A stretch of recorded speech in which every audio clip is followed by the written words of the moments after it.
Jadi tetap memang saling tergantung kan. Ya, Jadi benar. connect. Jadi ya, self talk itu pohon, pikiran kalian tuh akarnya gitu. Ucapan yang keluar untuk dirimu sendiri berasal dari pikiranmu juga ya kan. Nah, du self talk itu ada dua tipe. Yang pertama kita masukin ke positif self talk dulu. Nah, dia tuh berdialog dengan diri sendiri menguatkan kalimat positif. Sementara yang negatif berdialog dengan dirimu sendiri menggunakan kalimat negatif. Jadi kayak self talknya gitu positif. Kamu harus lebih sering mengeluarkan kalimat positif untuk dirimu sendiri dibanding hal negatif sama kayak gini. Kalau misalnya orang lain udah ngejelain kamu kayak tadi aku bilang, misalnya orang bilang, ah, kayak gini nggak bisa apa-apa gitu. Gini, gini, gini. Ya masa kalian juga mau ngomong kayak gitu ke diri kalian sendiri. Ibaratnya kalau orang lain udah jahat, masa kalian mau jahat sama diri kalian sendiri. Gitu kan. Nah, kalimat positif dapat membangun dan menguatkan, sementara kalimat negatif itu justru dapat menghancurkan dan melemahkan diri kalian sendiri. Namun, jangan sampai membuat toxic positivity juga. Toxic positivity. Nah, kebelit. Nah, manfaat positif self-talk untuk mental health. Apa tuh, Mit? Nah, ini ada nih manfaat positif self talk untuk mental health. Yang pertama, memahami sisi diri sendiri, diri kalian. Bukan berarti bohong ke diri sendiri kan, tapi positif self talk itu membantu kalian dalam memahami apa sisi positif dan apa sisi negatif dari suatu peristiwa gitu. Terus yang kedua itu menguatkan mental, membantu kalian lebih menghargai diri sendiri dan melawan kecemasan, stres, sampai depresi gitu. Karena betul tadi kalau misalkan nggak ada teman cerita ya diri sendiri aja ya gitu. Terus yang ketiga itu meningkatkan kualitas hidup, membangun hidup kalian jadi lebih berkualitas dan lebih percaya diri. Selain itu juga rasa optimis, berpengharapan, serta kedamaian lebih kuat terjalin dalam diri kalian. Gitu. Jadi kalian bisa lebih percaya diri dan lebih optimis kalau kalian melakukan self talk ini. Karena aku udah berusaha nih, tapi negatif self talk itu selalu lebih sering muncul. Karena ya gimana ya, mungkin udah karena ini ya gimana ya, kita juga melakukan hal positif juga selalu ada negatifnya gitu kan. Ini gimana dong gitu. Pertama tuh komitmen. Kunci dari positif self talk itu ya komitmen. Positif self talk tuh harus dilatih dan dilakukan terus menerus. Karena kalau enggak ya negatif self talk itu bakal terus munculan diri-diri kalian gitu.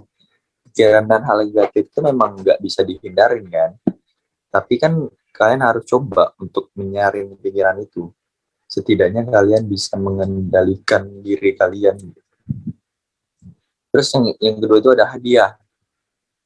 Berikanlah diri kalian tuh hadiah gitu.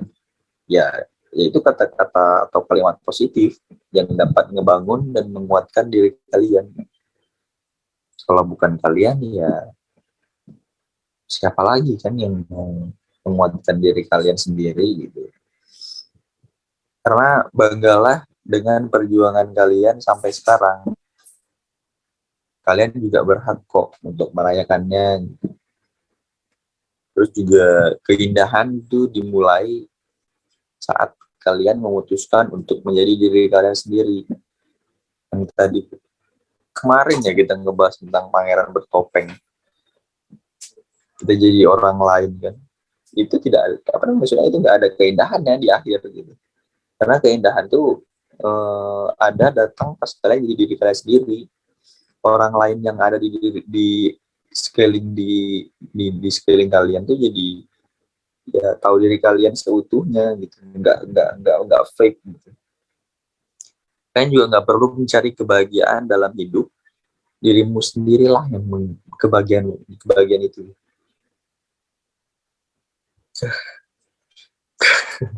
agak gimana ya bacanya. Terus juga izinkan senyum senyum kalian mengubah dunia ini gitu. Tapi jangan ngebiarin dunia ini ngubah senyum kalian dong gitu kan. Terus juga jangan tunggu orang lain untuk mempercayai kalian.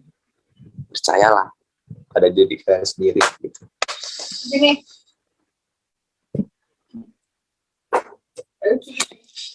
Jadi kata atau kalimat positif apa nih yang selalu berhasil membuat kalian kuat saat ini, Mbak Baby? Bahkan aku tuh kebalikannya. Bahkan kalimat negatif yang aku jadiin kuat. Kayak itu jadi motivasi dalam hidup aku gitu loh. Nah kan orang-orang tuh beda-beda ya. Banyak tuh yang ngomong kayak, nggak bakal ini gitu, nggak bakal ini. Aku tuh lebih kayak, tunggu aja. Ntar lupa ya gitu.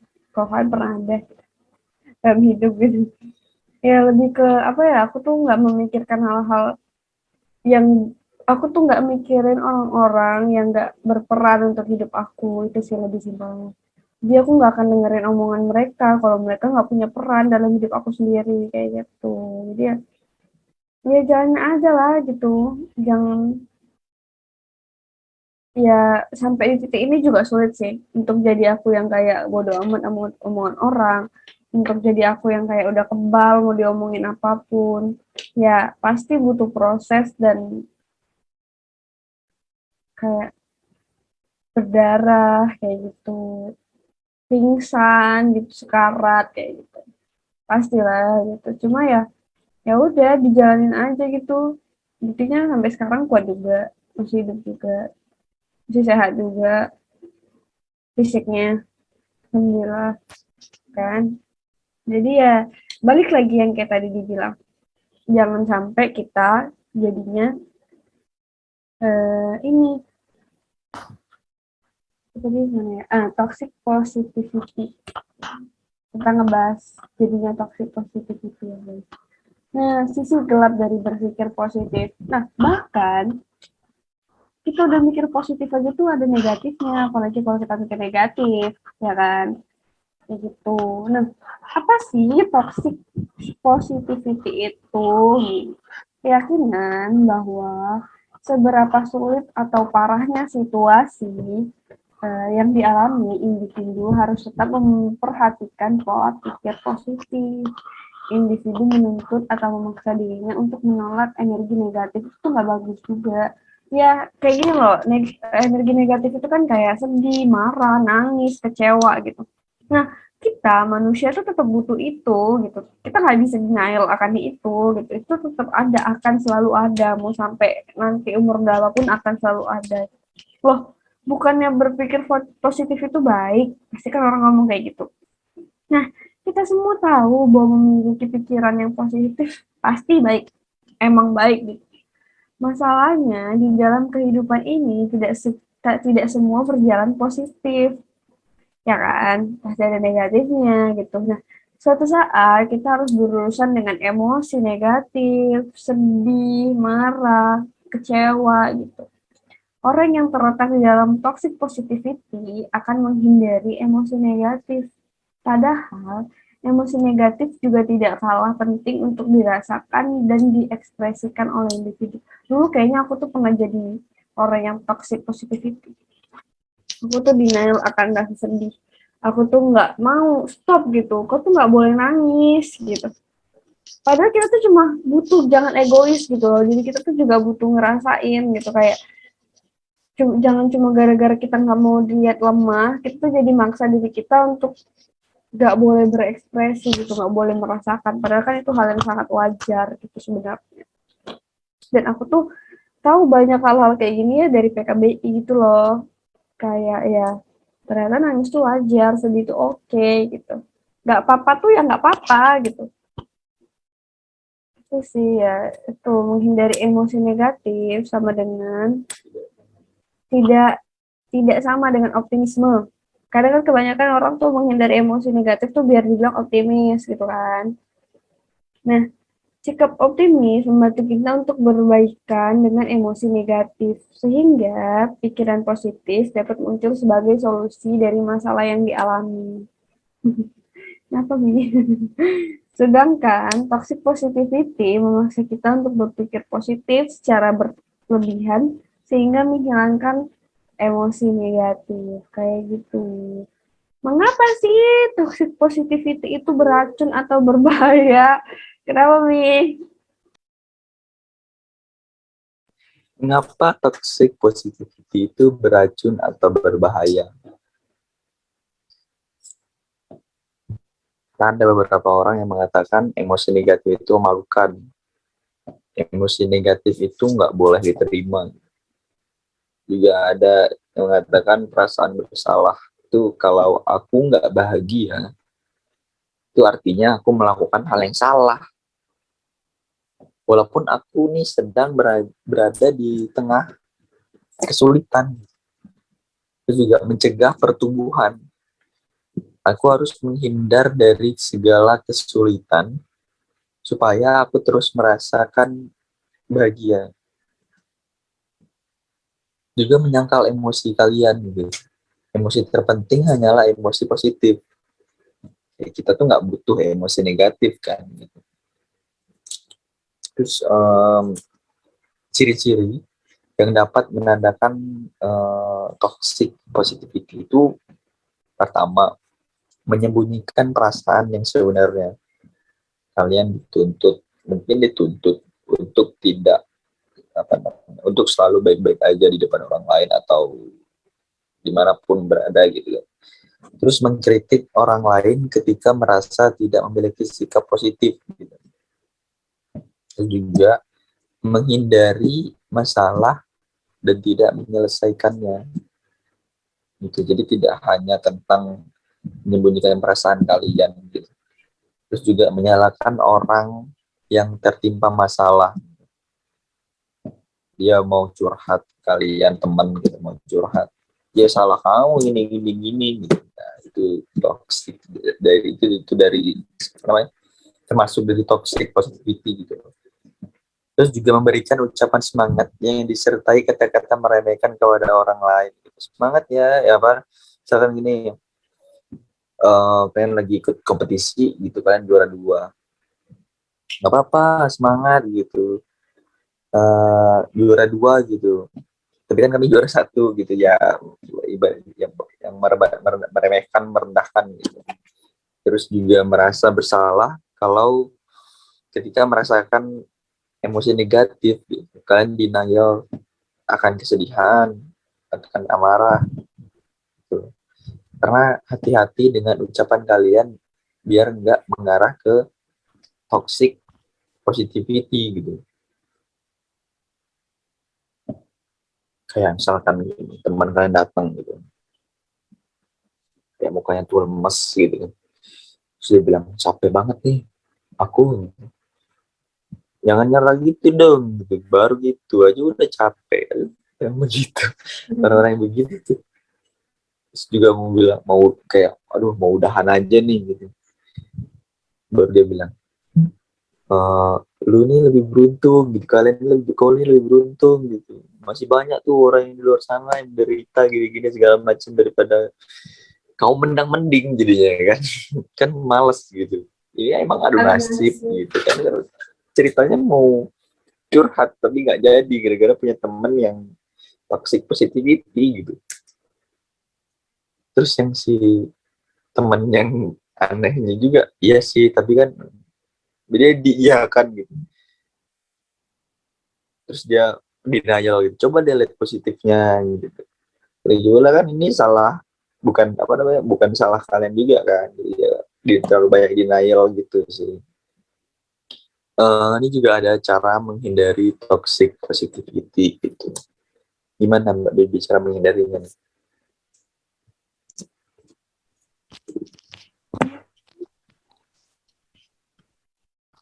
Nah, cara menghindari toxic positivity. Yang pertama tuh rasakan dan kelola emosi negatif. Rasain aja, emosi itu ada untuk dirasakan. Emosi itu diciptakan untuk dirasakan. Emosi negatif perlu untuk dirasakan dan diekspresikan sehingga tidak menjadi toxic positivity. Yang kedua, pahami dan jangan menghakimi. Kebanyakan dari kita tuh lebih mudah menghakimi daripada memahami, ya kan? Nah, emosi negatif yang kamu atau orang lain miliki tidak boleh dihakimi. Pahami emosi itu dan cari tahu bagaimana sih mengatasinya, bukan mengabaikannya. Hindari membanding-bandingkan sama yang kayak tadi Hilmi bilang. Bandingin sana, bandingin sini. Masalah yang kamu dan orang lain miliki tidak perlu dibandingkan. Setiap orang memiliki tantangan dan hidupnya masing-masing. Gitu.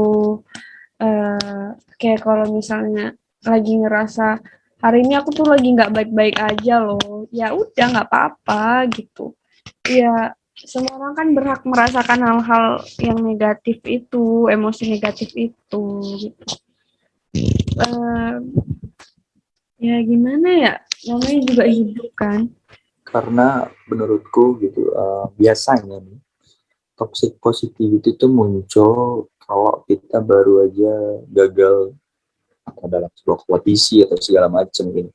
Terus ada orang cukik-cukik gitu, orang di sekitar kita datang khalayak pahlawan dengan segala ucapan semangat dia nih. Ya emang sih niatnya mau ngasih semangat gitu kan. Tapi kan bisa jadi itu malah bikin down gak sih? Mungkin karena apa ya, lingkungan di sekitar kita tuh nggak ngedukung kesedihan gitu ataupun tangisan gitu. Jadi orang-orang yang sedih atau nangis tuh dianggap lemah, negatif. Padahal kan itu juga bentuk emosi yang kalau ditahan malah makin diri sendiri itu nggak enak. Jadi kita nggak bisa mengekspresikan emosi kita kan jatuhnya. Itu sih menurutku. Ya, jadi intinya apapun yang kalian rasain, ya rasain aja, nggak apa-apa. Jangan ditolak, jangan berusaha untuk nggak nangis. Kalau pengen nangis, ya nggak masalah gitu.